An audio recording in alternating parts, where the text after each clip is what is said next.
رسول اللہ کا نام ہے، اس میں اچھائی کی طرف بلایا جا رہا ہے، یہی تو ہے۔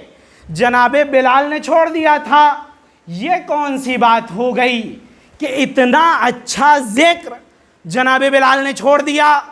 ہو سکتا ہے آج کے جو مقدس انسان ہیں وہ جاتے اور جانے کے بعد کہتے بلال آپ بہت اچھے، لیکن ایک غلطی ہو گئی آپ سے، اذکار الہیہ کو مت چھوڑیے، ذکر کرتے رہیے۔ جناب بلال نے نہیں کیا، حکومت کی طرف سے بلایا گیا۔ آپ کو پتہ ہے کہ حکومت بعد رسول کیسے چلی؟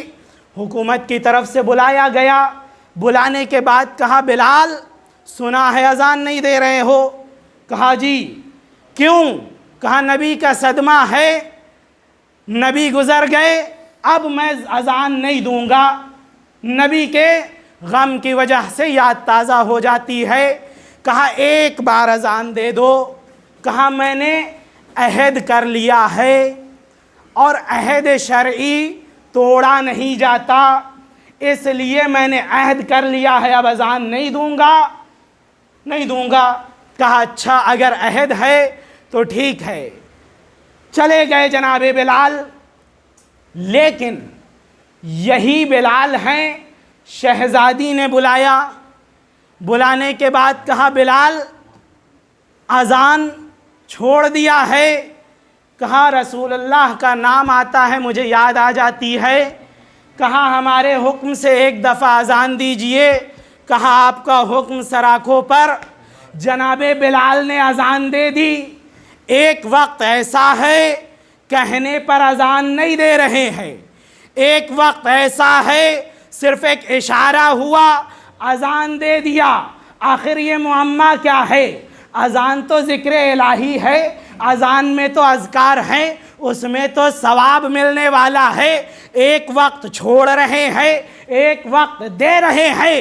تو بلال جانتے تھے اگر حکومت ظلم میں اذان بھی کسی ظالم کے حکم سے دی جائے تو یہ شرک کا مصداق ہوتا ہے، یہ گناہ ہے۔ ایسی اذان جو ظالم کے حکم سے دی جائے وہ گناہ ہے۔ یہ جناب بلال ہیں جنہوں نے حکومت کو اپنی ایک اذان نہیں بیچی، لیکن ایک اشارہ ہوا خود کو بیچ دیا۔ صلوات بر محمد وآل محمد۔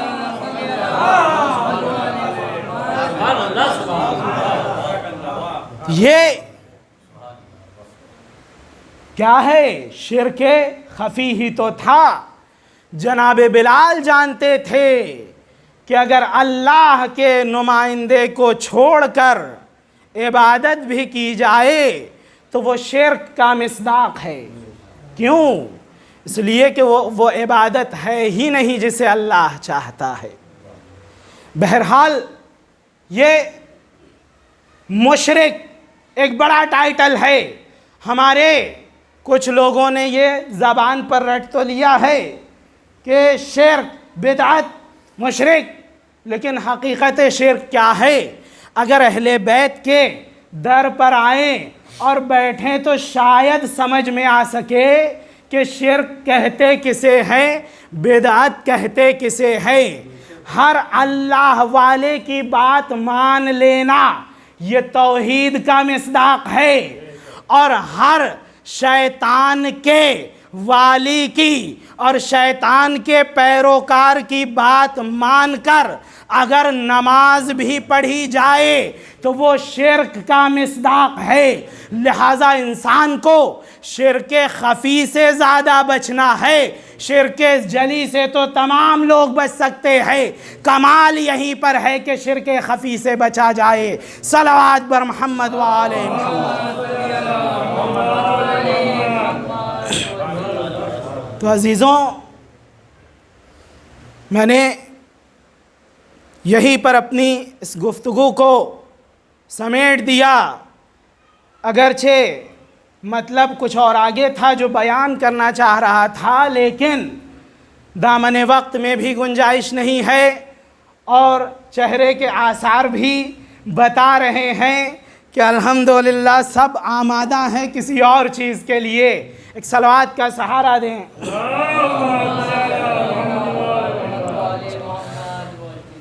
تو عزیزوں، شرک خفی کا مصداق یزیدیت بھی ہے، جسے امام حسین علیہ السلام کربلا میں مٹانے کے لیے آئے تھے، اور اپنے مقصد میں امام کامیاب ہو گئے.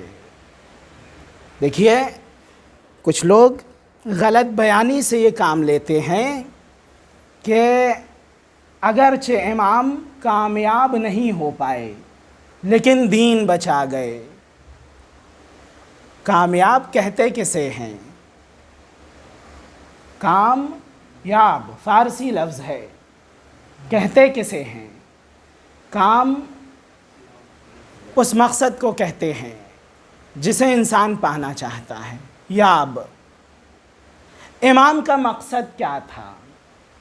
جان بچانا تھا یا شہادت؟ اگر یہ مانا جائے کہ امام کا مقصد جان بچانا تھا تو امام کامیاب نہیں ہوئے. لیکن اگر شروع ہی سے امام یہ کہتے ہوئے چلے آ رہے ہوں جو میرے ساتھ چلے گا شہید ہوگا، اسے جان دینا ہے، اگر یہ ہے تو امام اپنے مقصد میں بھی کامیاب ہو گئے ہیں، پہنچ گئے. عزیزوں، ہمارے ہر درد کے لیے سانحہ کربلا موجود ہے. دیکھیے، انسان اپنے مرحوم کو یاد کرتا ہے، مرحوم کی یاد میں آنسو بہاتا ہے، لیکن ایک غم ایسا غم ہے کہ جو ان کے مرحومین کی یاد کو بھلا دیتی ہے. وہ غم ہے شہدائے کربلا کا غم. عزیزو، ایک باپ کربلا کے میدان میں کھڑا ہے، بیٹا آتا ہے، بابا العطش قد قتلنی وثقل الحدید قد اجہدنی فہل من ماء من شربت من سبیل. بابا، پیاس مارے دے رہی ہے، اوزار اور ہتھیار کے بوجھ نے تھکا دیا ہے، بابا کیا ایک جرعہ پانی مل سکتا ہے؟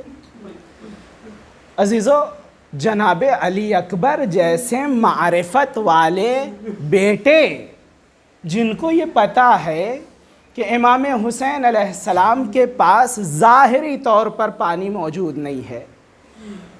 تاریخ میں ہے، شیخ عباس قمی صاحب نے بھی بیان کیا ہے، جناب علی اکبر 12 مرتبہ امام حسین علیہ السلام کی طرف پلٹے ہیں، اور یہ شرف صرف جناب علی اکبر کو ملا ہے کہ 12 مرتبہ جنگ سے پلٹے ہیں امام حسین علیہ السلام کی طرف، اور ہر دفعہ کہا ہے بابا کیا ایک گھونٹ پانی مل سکتا ہے؟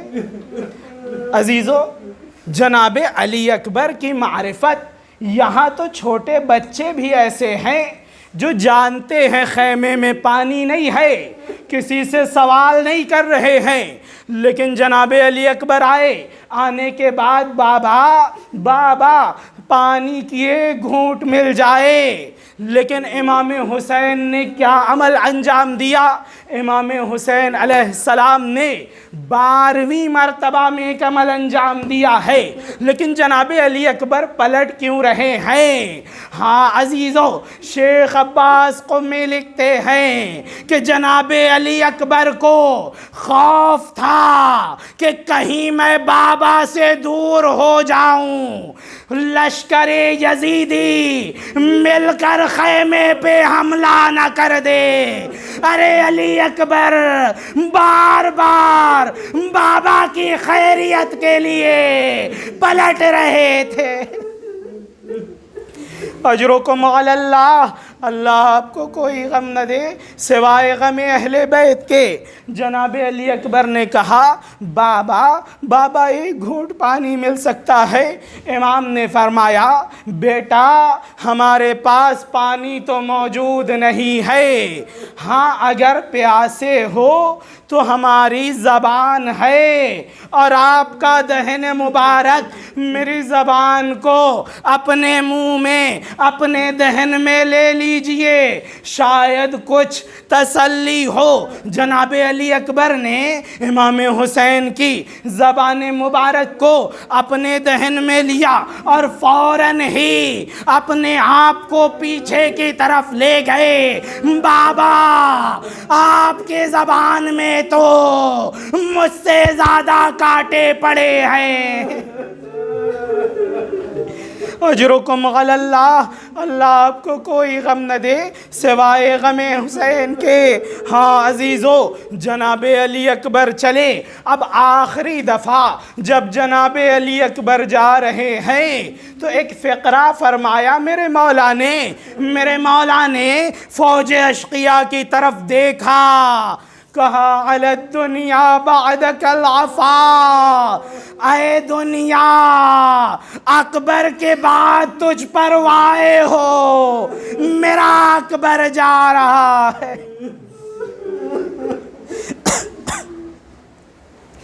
اجرکم علی اللہ، اللہ آپ کو کوئی غم نہ دے سوائے غم اہل بیت کے۔ ایک واقعہ خزینۃ الجواہر میں لکھا ہے، جناب علی اکبر کے کم سنی کا عالم ہے۔ ایک شخص آتا ہے، آنے کے بعد امام حسین کے ہاتھوں مسلمان ہوتا ہے، اسلام کو قبول کرتا